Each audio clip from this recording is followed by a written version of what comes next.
저희들이 이번에 다녀온 도미니카 공화국에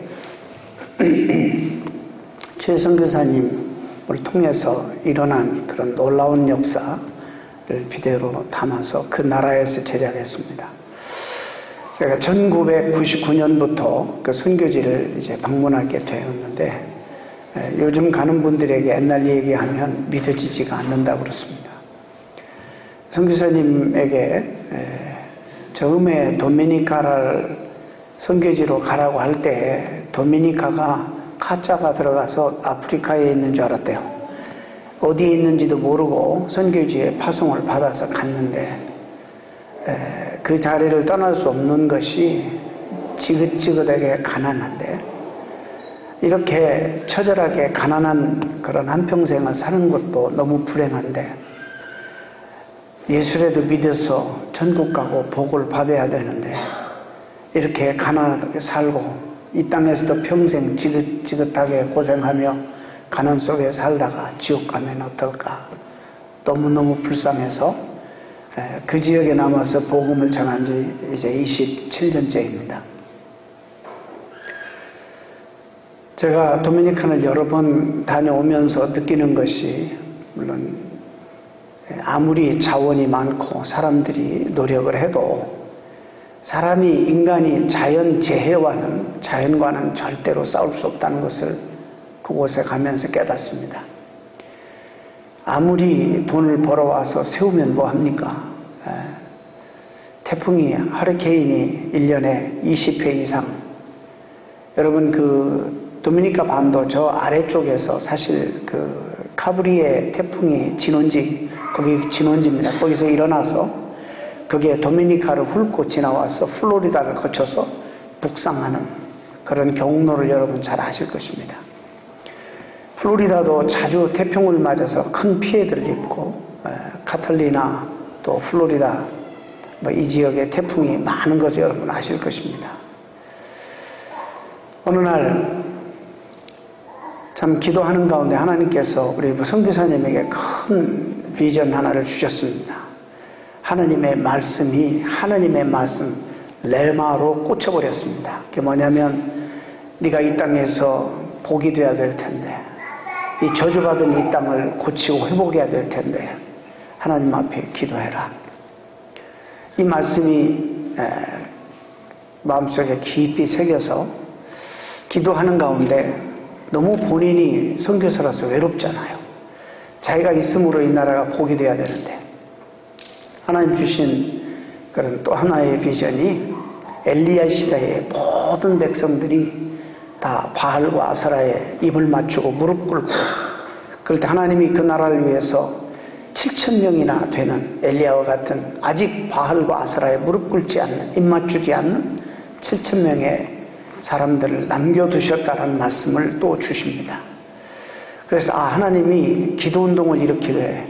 그러면 기도의 7,000명의 용사를 이 도미니카의 재해를 위해서, 재난을 막아달라고 아무리 세우면 뭐합니까?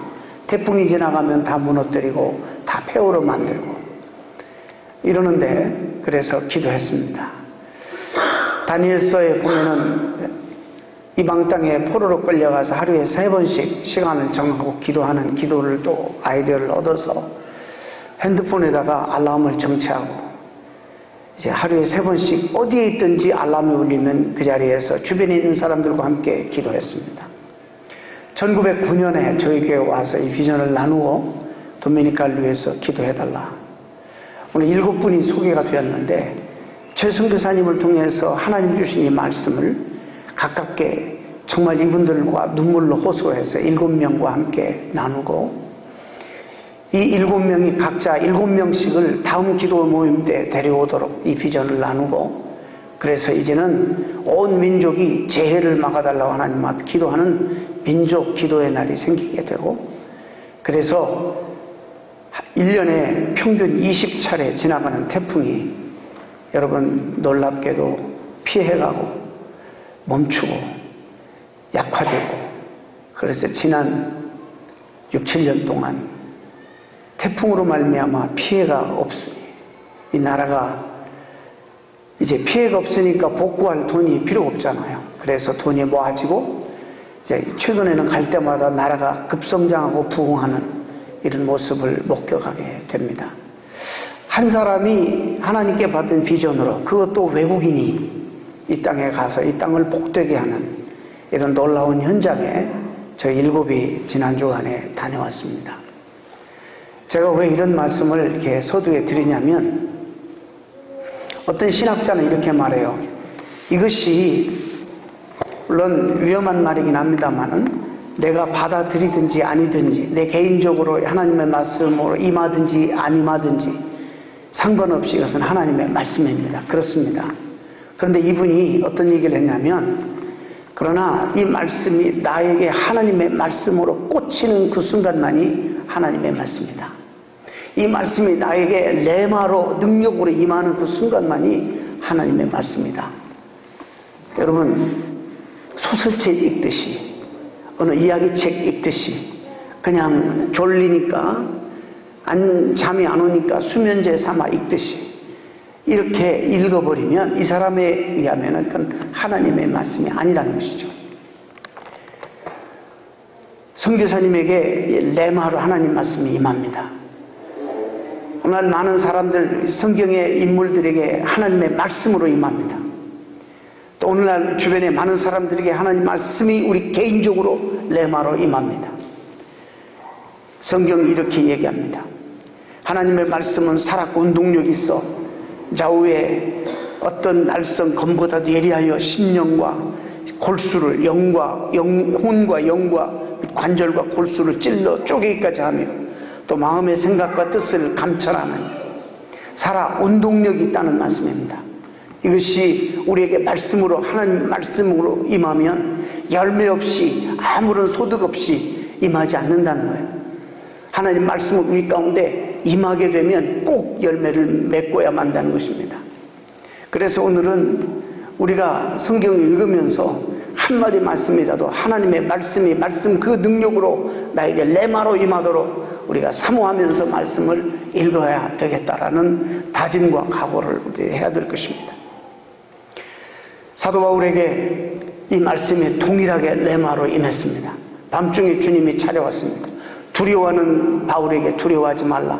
이제 모든 사역을 잠시 여기서 중단하고 다른 지역으로 이동하려고 하는 사도 바울에게 계속 잠잠하지 말고 계속 말하라. 하나님의 말씀이 그에게 임합니다. 내가 너와 함께 하리라. 내가 너와 함께하고 아무도 너를 해할 자가 없도록 하겠다. 하나님의 약속이, 말씀이 그에게 임합니다. 여러분, 오늘 우리가 하나님의 말씀을 지식적으로는 너무 많이 알아요. 이 성경의 내용도 지식적으로 너무 많이 아는데 이것이 우리의 심령에 레마로 들어오질 않습니다. 이래서 우리는 삶의 변화가 일어나지 않는 거예요. 이 말씀의 능력으로 우리에게 임해야 되는데 지식적인 헤드 날리지로만 머물러 있으니까 알기는 많이 아는데 이 말씀이 우리에게 주는 능력과 힘이 없는 거란 말입니다. 하나님이 말씀을 통해서 나를 변화시키는 그런 역사의 말씀으로 역사하지 않는다는 것입니다. 바울이 회당에서 가는 곳마다 제 회당을 거점으로 삼고 복음을 전합니다.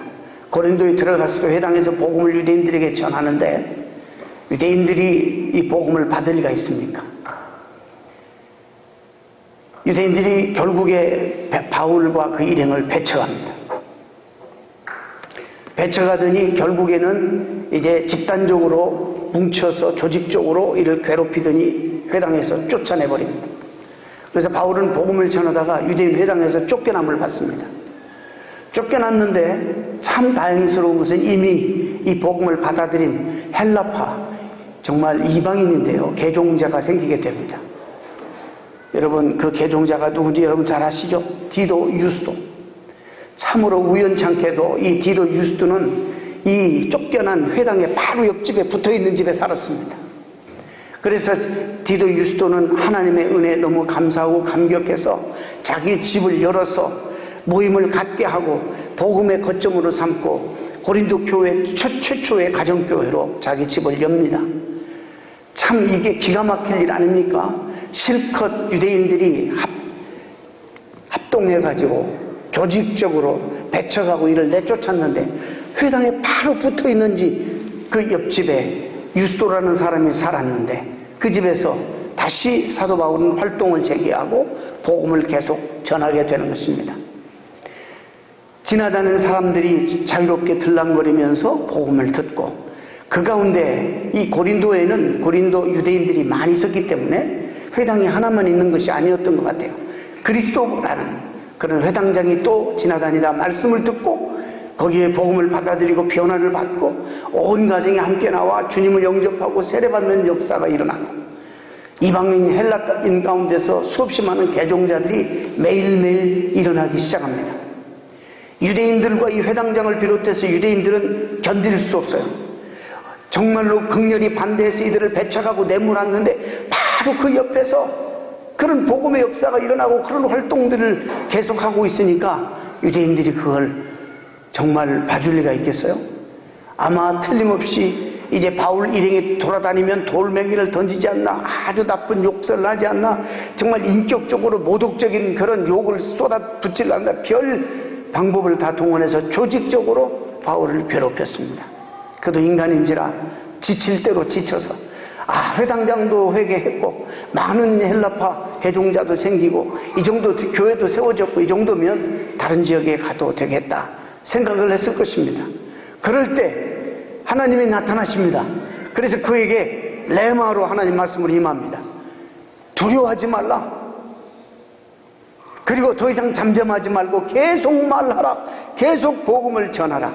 내가 너와 함께하라. 아무도 너를 해롭게 할 자가 없게 만들겠다. 주님 이렇게 말씀하십니다. 그리고 왜냐하면 이건 이 백성이 아직 선택받은 주님을 믿어야 될 자들이 너무나 나의 백성들이 너무나 많기 때문에 지금 떠나서는 안 된다 라는 말씀입니다.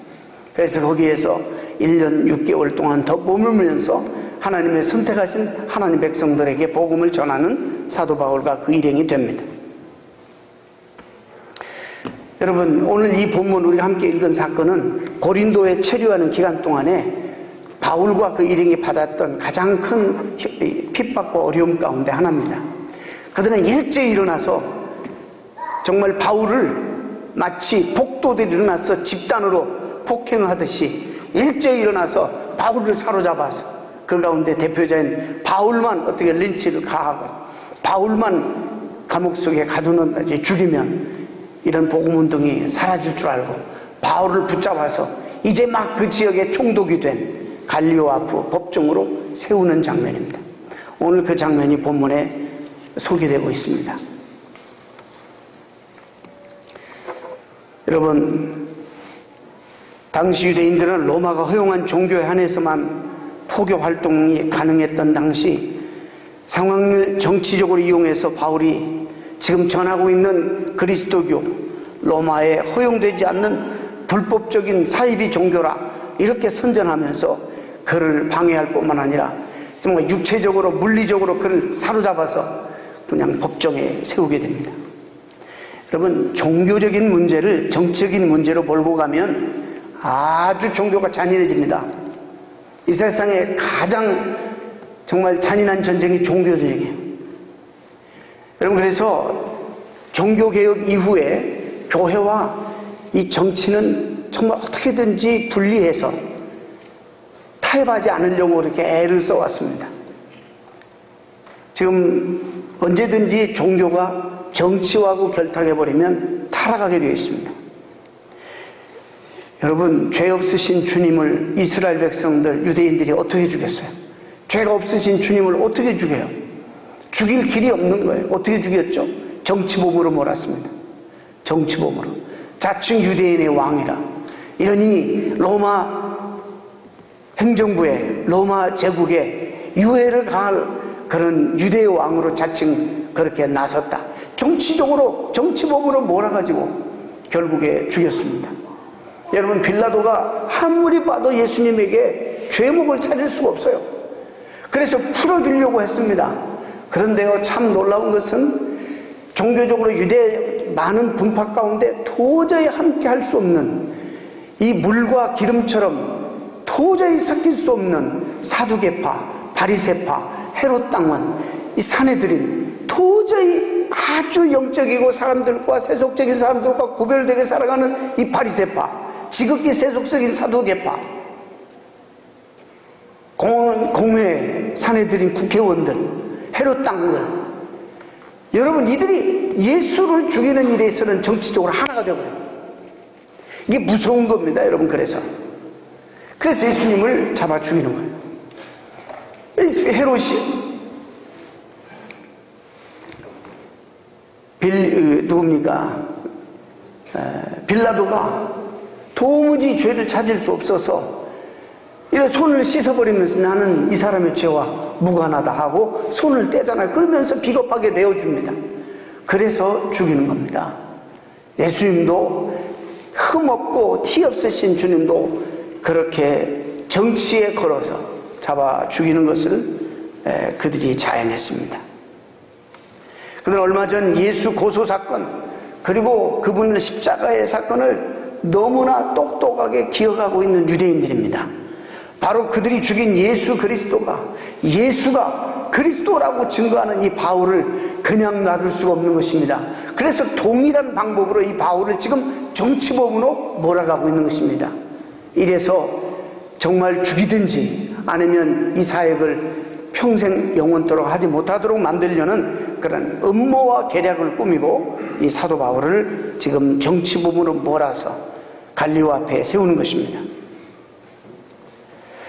로마의 법을 어기고 지역의 풍습을 거스리고 건전치 않은 이단 사설을 포교한다는 그런 죄목을 뒤집어 씌우고 고소합니다.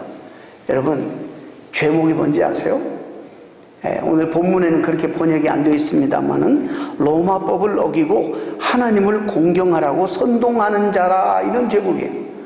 로마법을 어기고 하나님을 경외하라고 선동하는 자라. 여러분, 이제 제가 좀 설명하겠습니다. 이게 얼마나 웃기는 죄목인지. 그것도 이제 취임해서 그 지역에 대해서 정황을 아직 잘 모르는, 정확히 파악하지 않아서 다분히 지역 여론에 의존할 수밖에 없는 그런 신임 총독의 약점을 이용해서 그 법정에, 갈리오 법정에 일제히 일어나 바울을 세우는 것입니다. 이 갈리오는 그리스 남부 지역의 아가야라고 불리는 지방의 로마 제국의 총독, 로마 제국의 황제가 직접 임명한 지역 사령관 총독이었습니다.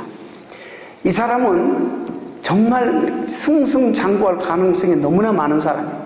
왜냐하면 로마 그 당시에 네로 황제가 로마를 황제로 다스리고 있었는데, 네로 황제의 스승, 이 철학자 세네카가 바로 이 갈리오의 형이었어요. 형제였어요. 이러니까 정말 로마 제국의 권력에 가장 가까이 다가서 있는, 장래가 촉망되고 앞으로 정말 승승장구할 그런 가능성 있는 정치인이었어요. 최고의 권력에 갈 수 있는 그런 사람이었어요. 이 막강한 권력자. 이 말을 왜 제가 드리냐면, 어지간한 여론몰이에 소신 없이 영향을 받을 사람이 아닙니다. 빌라도처럼 비겁하게 그렇게 영향받을 사람이 아닌 사람. AD 52년경에 총독으로 임명이 됐는데 정치적으로 승승장구하다가 AD 65년, 그로부터 한 14년 후에 형 세네카와 함께 네로 황제를 축출하기 위한 음모에 가담했다는 혐의를 받고 두 형제가 교수형을 당해서 죽습니다. 아무튼 유대인들은 일제히 일어나 바울을 대적하여 재판 자리로 데리고 왔습니다.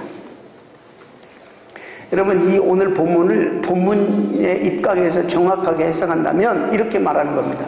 이 사람이 이렇게 점잖게 얘기하잖아요. 이놈이 말이죠. 이놈이 이렇게 얘기하는 거예요, 지금. 여기에 이 원어의 그 헬라어에는 그 인칭 대명사를 잘 안 써도 이 명사나 동사에 특별히 어미의 몇 인칭에게 누구에게 누가 얘기하는지 다 나타나 있기 때문에 굳이 인칭 대명사를 쓰지 않습니다. 그런데 인칭 대명사를 꼭 쓰는 경우는 아주 특별한 경우에 이 사람을 지적하고 이 사람을 아주 선명하게 구별을 하기 위해서 그럴 경우에 쓰는데 여기서 쓰고 있어요. 이놈은 바로 여러분, 여기에서 우리말에는 율법이라고 번역했어요.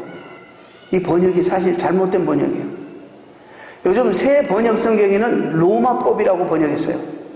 이것이 충분히 이게 그렇게 타당해요. 유대인들이 지금 모세가 준 율법을 표현할 때 쓰는 단어를 지금은 자기들의 이용 목적을 위해서, 자기들의 어떤 목적을 이루기 위해서 이 단어를 로마법이라고 이렇게 변형해서 사용하고 있습니다. 보세요. 유대인들이 누구죠? 참으로 여기 재밌는 부분이, 흥미로운 부분이 나타나요. 유대인들이 누구냐면 하나님을 공경함에 있어서 민족적인 자랑으로 여겼던 사람이에요. 어느 민족도 자기들처럼 하나님을 바로 공경하는 민족이 없다고 자부하고, 이들의 긍지였고 이들의 자존심이었고 이들의 정말 정체성이었어요. 그런데 뭐라고 해요? 로마법을 어기고 하나님을 공경하라고 강요하는, 선동하는 이놈을 보세요. 이야, 이게 정치적으로 이용하고 있는 거예요.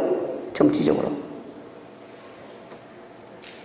우리 그리스도인들이요, 오늘날도 하나님 앞에 우리 그리스도인들이 내 어떤 개인적인 욕망과 내 뜻을 이루기 위해서 정치적으로 우리 기독교 신앙을 이용하고 자존심도 버리고 신앙 양심도 버리고 믿음을 빙자해서 사기치는 이런 사람들이 얼마나 많은지 몰라요.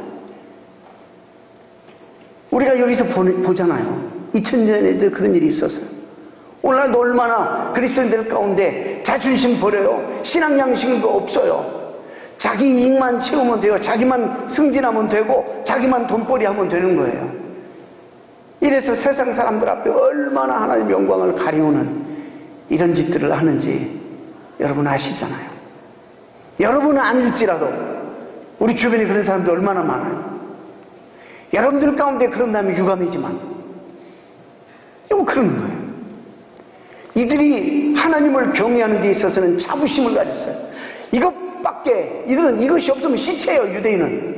그런데 뭐라고 하냐면, 뭐라고 지금 이야기하고 있냐면, 하나님을 경외하는 것보다 로마법이 우선입니다, 이렇게 지금 이야기하고 있는 거예요. 이게 얼마나 기가 막힌 현실입니까? 얼마나 미우면 이 한 사람을 잡아 죽이기 위해서, 이 운동을 중단시키기 위해서 신앙 양심도 저버리고 민족 정체성도 그들이 훼손을 시켜버리면서, 그럼 그들이 하나님을 경외하는 게 도대체 뭐예요? 아무것도 아닌 거예요. 정말 하나님의 말씀이 그들 가운데 레마로 임했느냐? 아니라는 거예요. 오늘 우리가 하나님에 대해서 너무나 많이 알아요. 그리고 하나님에 대한 고백도 많고 지식이 너무 많아요. 줄줄줄줄 고백해요. 그런데 삶의 모습을 보면 하나님 안 믿는 거예요. 실천적 무신론자들이에요. 하나님 없는 사람처럼 우리가 그렇게 살아가고 있어요. 그래서 오늘은 기독교 이 신앙을 문화 생활하는 사람들이 얼마나 많은지 몰라요. 우리가 이 말씀을 통해서 깨달아야 돼요. 우리에게 엄청난 도전이 되는 말씀이에요. 이것이 바로 종교가 정치적으로 결탁하면 이렇게 본질을 잃어버리고 타락하게 된다는 증거를 보여주는 것입니다. 마치 로마법을 지키는 것이 하나님을 공경하는 것보다 훨씬 우선이라고, 아주 한편으로는 아부하면서 자기 신앙 양심도 버리고 자존심도 버리고 있습니다. 자, 갈리오가 그들의 고소 내용을 다 듣습니다. 이제 로마 법정에서 이쪽 얘기만 듣는 것이 아니라, 그게 오늘날 법정의 그 전신 아닙니까? 이제 바울이 변명할 차례예요. 갈리오가 똑똑한 사람이에요. 딱 들어보자마자 사도 바울이 변론하려고 할 때 들을 필요가 없는 거예요. 이건 들을 필요가 없는 거예요. 말을 막고 못하게 하고, 당장 이 문제는 내가 볼 때 정치적인 문제가 아니라 너네 유대인들의 종교적인 문제이지, 이건 여기까지 끌고 올 정치적인 문제가 아니다 하고는 그 문제의 모든 고소 사건, 이 문제를 기각시켜버립니다. 또 나가서 너희들끼리 해결해야 될 문제지, 이것이 뭐라고 하는지 아세요? 유대인들은 그 똑같은 단어를 로마법으로 해석해가지고 이렇게 나오는데, 갈리오는 이거는 유대, 너희들의 모세의 율법의 문제다, 이방인이 그렇게 말해요. 믿는 사람은 이용해가지고 그걸 뒤틀리게 자기 어떤 개인적인 민족적인 목적을, 그 단체를 목적을 이루기 위해서 하나님 말씀을 뒤틀리게 이용하고 있지만, 그 단어를 오히려 갈리오는 이것은 로마법이 아니라, 너희들은 로마법이라고 하는데 아니다, 이건 유대의 모세의 율법이다, 그 문제다. 너희들이 가서 내가 하등에 이 문제를 더 이상 들어야 될 이유도, 사도 바울의 변명을 들어야 할 이유도 없다. 나가라. 내쫓습니다. 로마법을 위반했다는 뚜렷한 범죄 행위가, 혐의가 제시되지 않는 상태에서 나는 사건을 더 이상 심의할 수 없다는 것, 또 유대인들이 제기한 문제가 그들 자체적 종교 문제이지 로마 법정에서 다루될 문제가 아니라는 것, 그래서 그 소송을 전체를 기각해버리고 다 종결시켜버립니다. 갈리오가 이렇게 말해요. 문제가 언어와 명칭과 너희 법에 관한 것이면 너희 스스로 처리해라. 그런데 종결이 되었는데 유대인들이 안 떠나는 거예요, 거기를. 오늘 본문에는 안 나와. 근데 깊이 들여다보면 공권력을 통해서 이들을 밖으로 쫓았다 그랬어요. 쫓았어. 왜 쫓았을까? 이제 끝났으니까 나가야 되는데 안 나가니까. 틀림없이 어떻게 유추해석할 수 있냐면, 이제 막 신임 총독 갈리오에게 이 유대인들이 막대거지로 몰려와서 약간 겁박도 하고, 또 갈리오를 설득시키려고 그 자리에 떠나지 않고, 그렇지 않습니다, 우리 말씀을 들어보십시오 하고 계속 설득하려고. 갈리오는 여기서 불쾌감을 느끼는 거예요. 그래가지고는 그 경비병들을 불러들여서 이들을 다 내쫓습니다. 강제로 몰아내서. 그러니 그 다음에 이제 17절이 나와요. 모든 사람, 여기서 모든 사람은 유대인들이 아닙니다. 그 당시의 법정은 이 공개 법정입니다. 그래서 이런 일들이 있으면 그 고린도에 살던 헬라인들이 다 와서 그 법정을 처음부터 끝까지 참관하는 것, 그 당시에 특별히 할 일이 많이 없는 그런 문화 속에서 그 재미나는 일이에요. 막 일제히 몰려와서 그를 붙잡아가지고 물리적으로 끌고 와서 그냥 엎드려 내팽개치면서 갈리오에게 고소를 다 하는, 지나다니는 많은 헬라인들이 오늘 무슨 법정이 일어나나 다 와가지고 공개적으로 그걸 다 듣게 됩니다. 처음부터 마지막까지 다 듣게 되는 거예요. 당시 그리스 로마 사회에서는 반유대주의 경향이 아주 팽배해 있었습니다. 그런데 소란스럽게 떠드는 유대인들이 벌린 이 공개 법정에 이제 이들이 모여서 지켜보게 됐는데, 이 모든 것을 지켜본, 특별히 이들이 추측해 볼 때 가장 흥분한 것은 로마 총독인 갈리오가 이미 판결을 내렸는데도 가지 않고, 아주 그냥 겁박하고 가지 않고 막 법정에서 갈리오를 설득하려고 하는 유대인들을 볼 때 반유대적 감정이 충일했던 헬라인들이 가만히 있었겠어요? 그냥 누구예요? 그 유대인들을 다 팔 수가 없으니까 거기 지도자 누구냐? 유대인들을 이끌고 있는 선동자, 제일 주모자, 회당장 소스테네를 데리고 나가서 집단 구타해버리는 것입니다. 그럴 때 제가 좀 극적으로 표현하면 몰려가서 헬라인들이 유대인들이 존경스러운 회당장을 어떻게 패겠어요? 헬라인들이 그 소스테네 보니까 주동자예요. 말을 제일 많이 하고 그 사람들 앞에 와서 뭘 말하고 말이죠. 대표로 말하고 회당장 소스테네를 잡아가지고 멱살을 잡아서 밖으로 끌고 가더니 다 모여서 막 집단 구타를 하는 거예요. 갈리오가 그렇게 보더니 번쩍하지 않아요. 그냥 놔두는 거예요. 기분 상한 거예요, 갈리오도.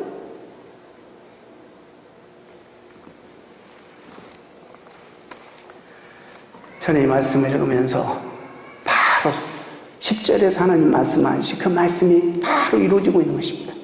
아무도 너를 해할 자가 없을 것이니. 하나님 약속하시지 않았어요? 하나님 약속하셨어요. 이미 하나님의 말씀이 바울에게 레마로 임하고 이 능력으로 임하니까 사도 바울은 이제 더 이상 두려워할 필요도 없고 하나님과 함께 동행하시니 용기 백배에서 일어나서 복음을 계속 전하게 되는데, 이런 어려움이 오니까 사도 바울이 하나님 함께 하시겠다고 했는데 무슨 걱정이 있겠어요. 끌고 가면 끌려가고 무릎 꿇리면 꿇고 다 맡기는 거예요. 근데요, 참으로 아이러니컬하게도 갈리오의 이런 판결과 그날 있었던 이 모든 일들이 앞으로 있을 바울의 전도 활동을 결과적으로 아주 용이하게 도왔습니다. 적어도 그때부터 10년은 바울이 복음 전하는데 시비 거는 사람이 없었어요. 걸 수가 없었어요.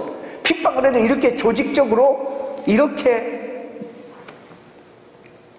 음모를 꾸미고 핍박할 수가 없게 되어버렸어요.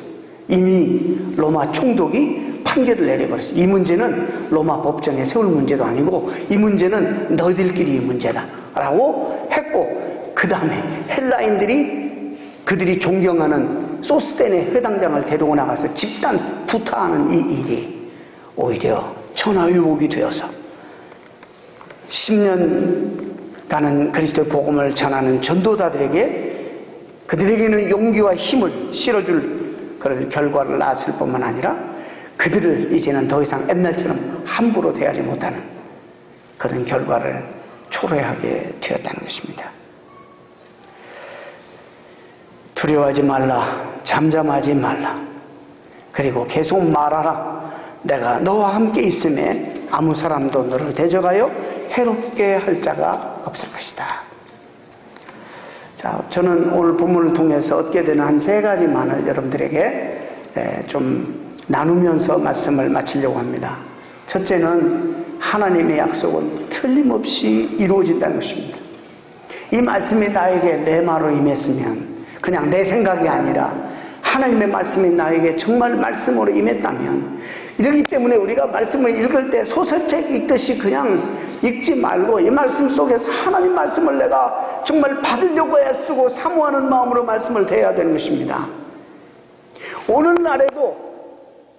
오늘날에도 여러분 2012년에 여기 도미니카로 중심부로 강타하겠다고 이것도 미국에서 발표했어요. 플로리다에서 2012년 허리케인 네임 아이삭, 이것이 도미니카를 중심부를 강타해서 올라올 거, 북상할 것이다 했는데, 여러분 제가 오늘 사진 안 보여드렸어요. 이것이 참 놀랍게 이렇게 우회합니다. 오다가 우회합니다. 그래가지고 이게 어디로 가는지 아세요? 미국 사람들은 정말 기분 나쁠 일이니까 선교사님 말 조심해야 되는데, 뉴욕을 강타해가지고요, 엄청난 뉴욕에 2012년도 큰 허리케인 때문에 피해를 입었습니다. 저는 하나님이 정말 이 기도를 들어주셨다고, 민족이 7만 명이 모여서 국가 기도회, 재난을 위한 국가 기도회로 선정하고 체육관에 모여서 기도하는 이 기도를 하나님이 안 들어주실 수가 없어요.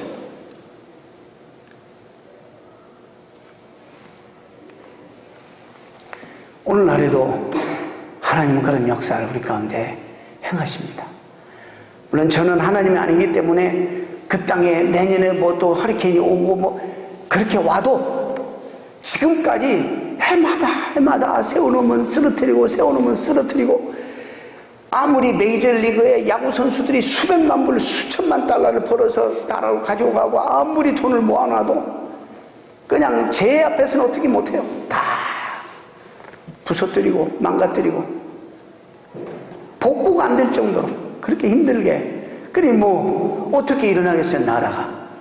적어도 이 6, 7년 이 동안은 하나님이 이 나라를 지켜주셔서 큰 피해 없도록 해마다 20개씩이 지나가는 허리케인을 하나님이 막아주시고, 지나가도 아주 약화시켜서 피해가 없도록 만들어주시는 이런 일들이 오늘날까지도 우리가 눈으로 직접 목격하고, 그래서 이제 최 선교사님은 느닷없이 아주 유명 인사가 되어가지고 대통령까지도 잘 알아. 어쩔 줄 몰라서 이 정규 방송에 여러분 일주일에 1시간 정도는 할애해서 방송국에 나가서 이야기해요.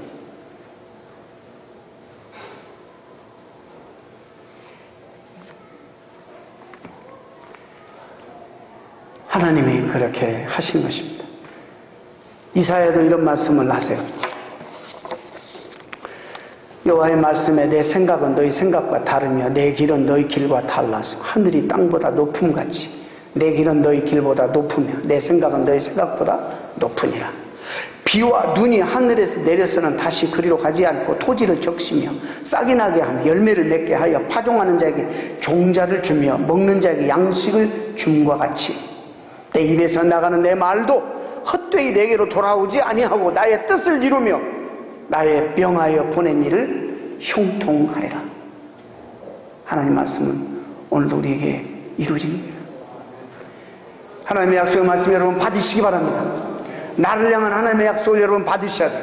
두 번째, 우리가 선한 일을 하다가 어려움이 오고 반대에 부딪히더라도 그 일을 포기하지 말고 계속 하실 수 있기를 바랍니다. 우리가 여러분 교회 일 하다 보면 참 하다 보면 힘들어요. 왜 힘드냐면 시정도 몰라주고 온갖 짐과 모든 것은 나에게 다 돌아오는 것 같고 애맨 소리 듣고 억울한 일 당하고 이런 일 당할 때 참 마음이 아파요. 그러나 이것이 선한 일, 하나님 기뻐하신 일이라고 판단이 되면 중단해서는 안 되는 거예요. 계속 해야 되는 거예요. 바울이 그래서 이렇게 말해요. 갈라디아 6장에 우리가 선을 행하되 낙심하지 말지니 피곤하지 아니하면 때가 이름에 거두리라. 선한 일이라고 생각되면 여러분 중단하지 말아야 됩니다. 마지막으로 이건 여러분 겁주려고 하는 게 아니라 남을 무고히 괴롭히고 해코자 하려고 하는 사람은 반드시 중단해야 합니다. 반드시 중단해야 돼요. 오늘 보세요. 갈리오 소스테네 헬라인들이 얼마나 얻어 터지는지 하나님이 헬라인들을 통해서 징벌하잖아요. 여러분 무고히 남을 해치고 무고히 남을 억울하게 하고 말을 만들어내고 또 그냥 재미삼아 하고 남은 그냥 아이가 던진 돌에 개구리 맞아 죽듯이 말이죠. 나는 무심코 하는 말이 많은 상처를 입히고 다른 사람들에게 어려움을 준다면 중단하시기 바랍니다. 여러분 제가 협박하는 게 아니고 이 땅에서 하나님이 그런 사람 심판합니다. 이 땅에서 심판 안 받으면 하나님 앞에 가서 받을 것입니다. 여러분 미워하는 것도 중단하셔야 됩니다. 성도는 남을 미워해서는 안 됩니다. 우리에게는 축복하고 사랑할 권리밖에 없어요. 남을 미워하는 것도 여러분 중단하시기 바랍니다. 여러분이 정말 하나님이 왜 이 땅에 세우신지 알아요? 축복의 통로로 빛으로 소금으로 세웠기 때문에 여러분의 신분을 망각하지 말고 미워하는 것도 중단하고 남 해보지 않은 거 있다면 당장에 중단하고 내가 있음으로 남이 복이 되고 내가 있음으로 남이 용기가 되고 힘이 되는 일에 쓰임받는 여러분 되시기를 바라고 우리를 축복의 통로로 이 땅에 세워놓으시고 남겨두신 이유를 잘 깨달으시고 여러분이 있음으로 주변이 복을 받는 복된 성도들 되시기를 주님의 이름으로 축원합니다. 아멘. 기도하겠습니다.